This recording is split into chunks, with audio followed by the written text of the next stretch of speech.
Hello and welcome to Austria. Today we've traveled to the city of Bregenz right below us. We are standing on the Pfander, which is, well, the hill here. From here we can see Germany, Switzerland and Austria as it meets at the edge of the Bodensee. And down here they have an annual performing arts festival, and we're here to visit the Seebühne Bregenz, which is the theater with a stage at the lakeside. Where we're going to see how they work with capture.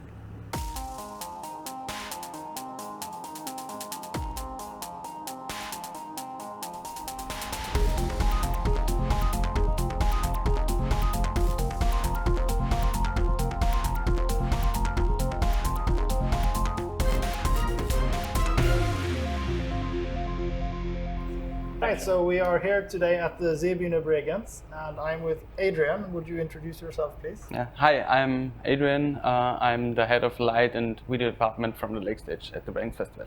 Right. And you say lake stage because there are actually more stages here, right? Yeah, we have also one indoor stage, and we call it Werkstattbühne on the other side of the building, and also have one little theater in the city of Bregenz, where we are rent for the festival time. Right. And that is all managed under like one company, or is it many individual theaters? We do it, that's one festival, the Bregenzer Festival. Right. But the festival has been here for quite a long time, I believe, something like 75 years, yeah. Right? The first show was actually exactly after the war on a little ship.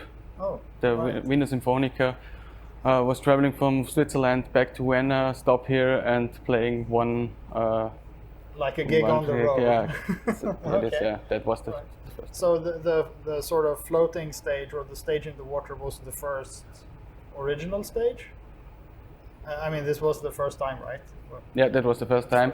After then, we had a stage a little bit on another position, and in the 70 years I think we're going here and have it like it is at the moment. So originally it was like on a ship.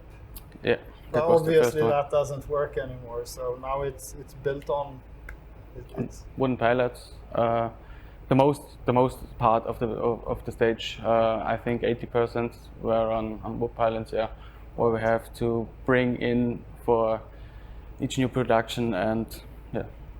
Removing it further. And the production, is that a yearly thing, or so you change every No, we're playing 2 years because that's quite big stages we are bringing out there. So we do it 2 years, and after 2 years we bring a new one. So when outside. the season closes, you tear it down, and then you start working on the next stage. Yeah, but our process is a little bit longer because we are starting with planning the new stage 2 years before we're going on the actually stage we have right 2 now. years. Yeah. 2 years. Wow. Okay. So that's a little bit of a problem at the moment. So we have to bring the premiere out here and have also to fix the next stage. You're already working on. Yeah. Right. On two stages. It's like, yeah, right, amazing, right. And this year you are playing Madame Butterfly, right? That's right, yeah. And we will soon be moving to another position where we can actually see the stage too, but it looks like a giant mountain. Yeah, it has to be a sheet of paper, scratched and throwing into the lake, yeah. Right. But yeah. With these weather conditions, it's not so easy. We don't only have a sheet of paper out there. We have 300 tons of steel only to bring it out. Yeah, Wow. and on the steel construction, we have wooden elements and. Right. So how often is weather a problem for you since you are outdoor? We're playing normally 23 to 28 shows, and. Yeah, if it's going good, we're going inside the house for 1 or 2 times. That's the only thing, yeah. Because the audience are sitting also outside there if it's light rain, but Okay. if it's too much, So a we have to little break bit is okay, but Yeah, as long as but it's not, yeah. Right. also for the singers outside. So let's, shall we go and take a look so we can see the stage too maybe? Yeah. Let's go to the lighting console, I believe, next. Right, so we've moved down to the operator's position, or at least for the rehearsals, right? For the moment, yeah. The lightboard will be here for the rehearsals, and after then we're going upstairs where we're starting. Started basically, yeah, right. So, and we were trying to put on some looks here on stage to see if we could show something, but the house lights are on. Which leads me to the, how capture was used, and I understand you used it to decide where to put the pylons with the fixtures. Also that, yeah, and find the positions, the right positions for the set. So it's important for us at the whole time we're planning the whole thing outside there. Because we have also shows, we have to hide the fixtures out there, but we also have to find the right position. You will see it, but the light will come where it has to be. And so here most of the lights are visible, right? At the moment, for this show, yes. For this show, yeah. Right. But we're also doing much of pre-programming for Regulator. For example, we're doing actually a whole week where we're doing we call it the big lookings and the cues from where from there we are working the whole show, and it was very important for us because we have much more times for the rehearsals, for the light rehearsals, because we can't only work at the darkness. So normally we do it from 10 to 2. Yeah. But is the darkness the same throughout summer, or does it like start getting darker in different times, or how is it around here? It is, yeah. In the winter we go much earlier dark, I think at 5 o'clock, and in the summer times it going dark at 10:30. 10:30, yeah, right. yeah. So we also start the show at 9. Right. So we're going with the sunset, because the sunset is very nice here in Bregenz, because the sun going down into the lake. Oh, right. Yeah, it looks very nice. So is it competing with the show on stage? Yeah. But yeah, if we have a nice weather, yeah, because right. if it's cloudy like today, I don't see it. Yeah. So you've had the full scenography and capture pretty early then. I mean, right from the start, since you are positioning the pylons. So I imagine you have a good collaboration with the scenographers, and the set designers. Yeah, normally the set designers are doing the 3D model with our 3D operator. Yeah, we have one guy who specializes in 3D, and capture them, I suppose. Now in his 3D program, and we get the data from him and bring it in capture. Yeah. And you're running on MA3, I see, or 2. the MA2 in in MA2. MA3, yeah. And that you connect that with capture then for the pre-visualization to. For sure, yeah. We do everything with the show board, so make the whole pre-program with this console and going outside there with them. Right. So, what was, let's say, the most challenging aspect of the production this year in terms of lighting and scenography? At the moment, we are in the final rehearsal, so I think that part will become later. At the moment, at the moment, we are right good on time, and also in the working process. So, I think. Good. All right. So we're out here in the rain, coincidentally. So let's talk a little bit about the lighting positions you have. You have a few pylons on each side of the stage, right? Yep. And then you have the lighting towers on, like for the front lighting, or? Yeah, front and a little bit of side lighting. The 2 towers on the sides, they are fixed here, and for every production, the rest of the equipment we have to bring into the set. So these pylons we have on the side, they are very important for the sound department, and it's perfect for us to bring in also our fixtures to get the side light for this show, because we are working with on this show with projections. So we have to doing Because with the side stage lights. is very wide, so it's good for projection Yeah. work, I suppose. Yeah. That's the reason why, and we have that much at the sides. Yeah. Right. So you have Don't kill. a fair amount of projectors from up front. You also have projectors on the sides? No, for little ones for the orchestra because they are Alright. playing at the house, and we will bring it live outside in the towers. But for the production, we only have 12 projectors from the front. Right. 6 Panasonic Accu 50K and 6 Panasonic Accu. And what are the 35K. movers on the pylons? They are Elation Maximus. Maximus? Maximus. And we have in the towers GB Sparks 30. And up where we're starting are 6 high-end system solar spot. Solar high beam, I'm sorry. Solar high beam. Yeah, Right. 2000. Right.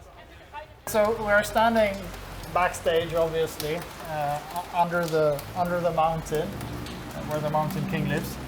And you told me before you're also responsible for getting video from the conductor to the singers, well, video all around, basically, right? Yeah, we have to bring the conductor in each position of the stage, so also the backstage here, and to the audience, because singers have to see the conductor everywhere they're on the stage or behind the stage to get their start, and also to sing exactly what the conductors do, because if they sing what they are hearing, they're too late outside of the stage. We also have to bring in the singers for the conductor, because the conductor is inside with the orchestra at the indoor stage. We have one camera who catches the singers who sings at this time. So, but the conductor and the orchestra is actually not out here at the stage. They are indoor. they are indoor yeah. Right. So that little delay there is what you were speaking about with seeing them. Yeah. So you do that using analog, right? We have to do it, at the moment, because of the delay. Hopefully we find now a solution with digital, because our monitors are dying also, the old projectors. Right. So you get a little bit of a feeling of the size when you're standing here. It's quite big, yeah. Also when you go under the stage. For sure.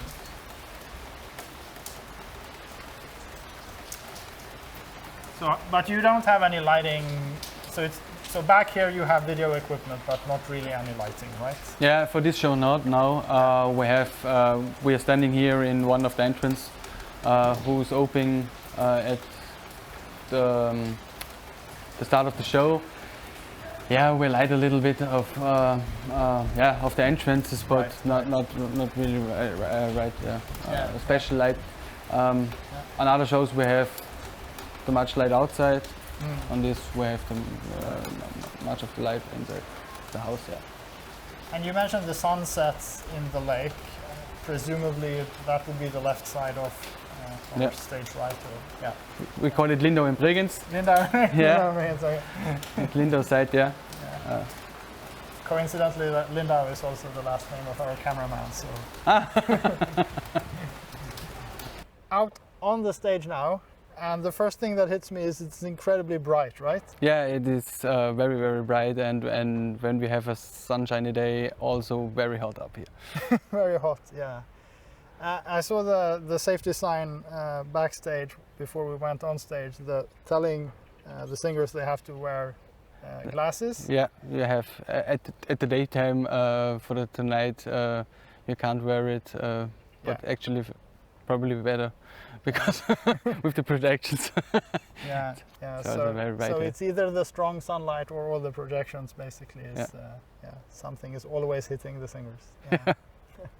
And you mentioned the crosses here on the scenography, the set. There's actually speakers. There are loudspeakers, from the sound department. They have in the whole stage speakers also at the pylons on the side and behind us. Yeah, obvious. Yeah, Yeah. right. To So bring the sound. who decided where the pylons went, the lighting or the sound department? The sound department was the department who checked. Yeah, that was the project from the sound department. But we're getting the data, bringing it in to capture, to looking for us. Is it the right position? Can we work with this position? And after that, we can talk with them and can we please take another position or not. Right. So how much did you say that, would you say that you pre-visualized? Did you pre-visualize the entire show or only parts of it, or? Normally only parts. We do it, yeah, like regulator in this show for the special cues. From these cues we can walk around in live outside. Right. Yeah, and also, but we also have the capture every show on to show we are right or not right. with the live output. Because obviously no other production is competing for the stage time here, so it's you know, you can always go and do the lighting on set, right? Yeah. So in terms of like moving scenery, obviously the mountain stays where it is, but you have some things moving around, right? Yeah.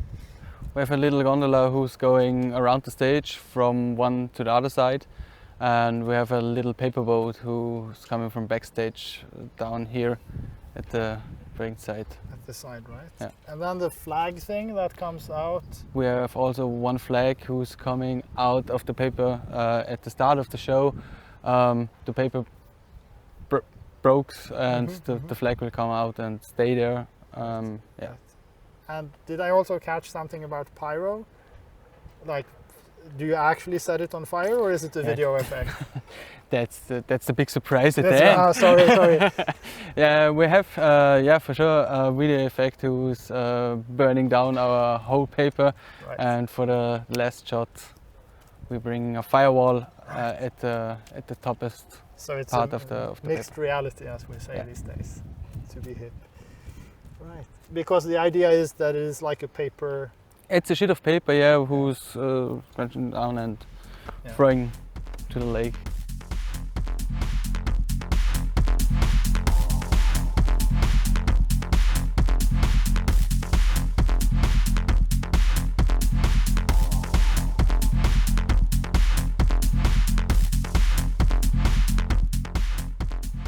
Thanks for watching. I hope you've enjoyed our road trip to the Seebühne in Bregenz. If you work somewhere or know a place you think we should visit, then let us know in the comments or drop us a mail. Finally, I'd like to thank everyone who helped us during this production, and I hope to see you soon again.